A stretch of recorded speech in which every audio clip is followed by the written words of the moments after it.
It is kind of funny how after thinking about it for a while, you arrive at the same conclusion. I'm not a religious or institutionally religious guy. At the least, I'm very, very, very against all religions. Not because I think they are boring or they are wrong. They may have the truth, but my beef with all of them is that they act like a in a mob mentality, team mentality. If you're not part of my team, then you're wrong. No matter how much the other person may be in the right, it doesn't matter. As long as you're in my team, then you need to support me even when I'm wrong. And don't say that I'm wrong because I'm not, because my team always wins. And I think that kind of mentality is another big part of the risks of religion, at least currently, because we don't allow for learning and for appreciation of different ideas. We just want everything to be according to people who lived a long time ago. That maybe in those times the rules did apply or were significant or provided progress for that civilization at that moment. It doesn't mean that it has to be a forever rule, right? I mean, without offending anybody, if you do get offended, just think about it.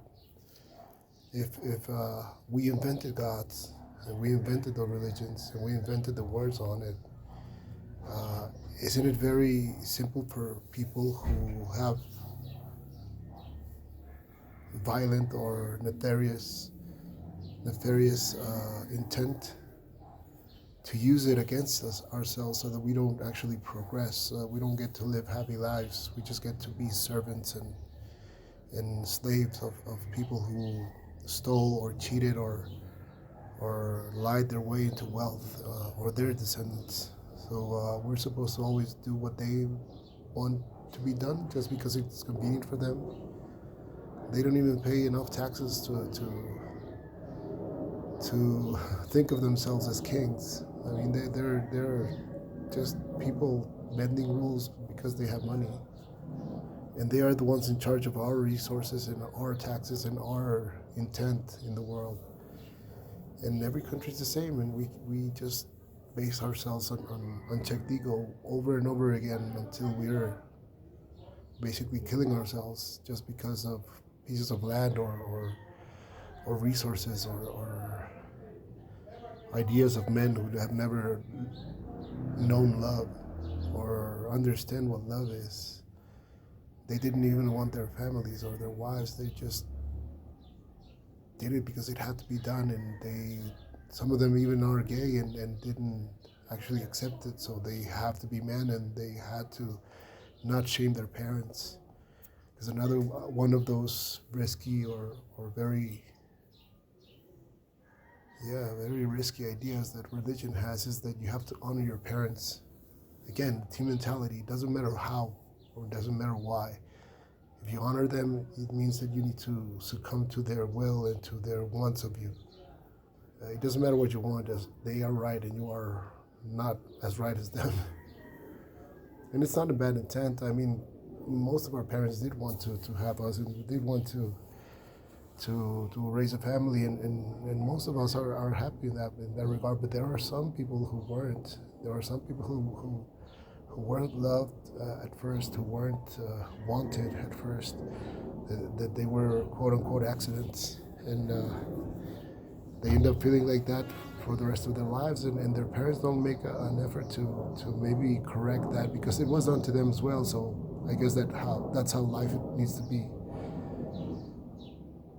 And those people are the ones in charge right now, and they are the ones thinking that happiness is not possible, that remorse and envy and jealousy and all those negative emotions are the way of the world because that's how it's supposed to be. Having phrases like in Spanish, like "el que no tranza no avanza," or others similar to that, recommendations by parents of studying what will let you have more money instead of what actually fulfills you inside. And again, I'm pretty sure that it's not with bad intent, but a lot of them are. because they resign themselves or they conform their minds into a submission of that idea that happiness is impossible, that you cannot actually trust in love, that love doesn't exist.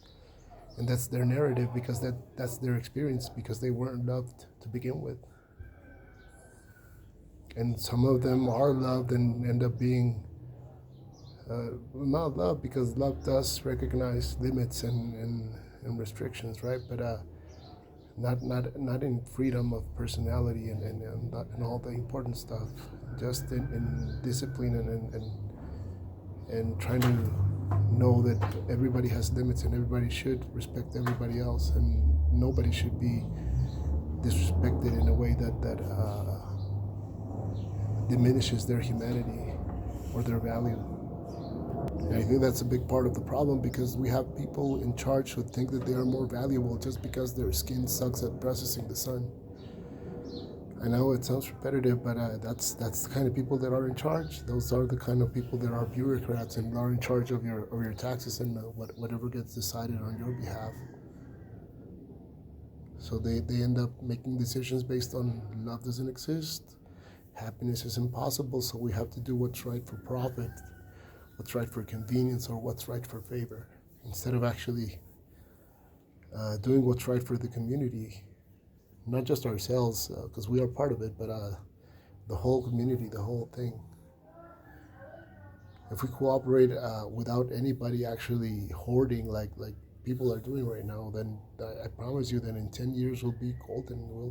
Everybody will be doing whatever they are willing to do, they choose to do, they love to do, instead of being obligated to comply with 8 hours of mindless and numb work that doesn't produce anything but insatisfaction and regret and horrible thoughts of despair. And everybody will be happy being part of a productive part of a community that's looking towards progress and towards survival of the actual, well, not the planet, but ourselves as humans, because we're one of the youngest species that's ever been, chronologically speaking. We're one of the earliest or the latest species that actually developed, and we've gone so far. We have such a big brain, and we call ourselves civilized, but we're really not based on us keeping on thinking that war and violence and shows of force is the way to go, because it has never worked. The most powerful country in the world, according to themselves, the number one, they have been the most powerful one for a long time, but they've only done it through fear and intimidation and really awful treatment of other humans. And I mean, we don't care, right? As long as we can keep on enjoying the benefits of capitalism, it doesn't matter how your phone is made or how people may be suffering because of the luxury that you want to flash on your fingers or your neck. And it's fine. I mean, I'm not judging that. Everybody gets to have a reason to want to spend their time or their money, because time is money. You invest your time to obtain money, so it is the equivalent if you look at it that way. I'm just saying that we don't need to keep on hurting ourselves by setting higher values than every single year of things, so that we can all get a pay raise and apparently think that we've progressed in a way. I mean, the materials are there. What are we doing? Hijacking prices and intents. I think we can live without any kind of mental restriction like that. I think we are now in the stage that there's enough ability and numbers and technology to actually make the most of it and try to escape one of those things that may happen, a gamma burst or the sun's explosions or super volcanoes or anything that could wipe us out. And just think about it and really analyze it and try to think how we can survive those kind of events. a fucking comet, anything that could kill us. We have the capability of doing that, and we're wasting it all in terms like poverty, devaluation, inflation, and all that. We keep on doing that to ourselves, and we're wasting imaginations in those kind of concepts, and we keep on wasting time in trying to make a couple of dudes rich so that they can sell their guns, because that's what they decided to do with their lives: build guns. I tell you, man, it's kind of not depressing. It's kind of a serious thing to think about, because we could be much better. We not with that kumbaya and Buddhist things, or mindless meditation. Not I'm not talking about any of those things.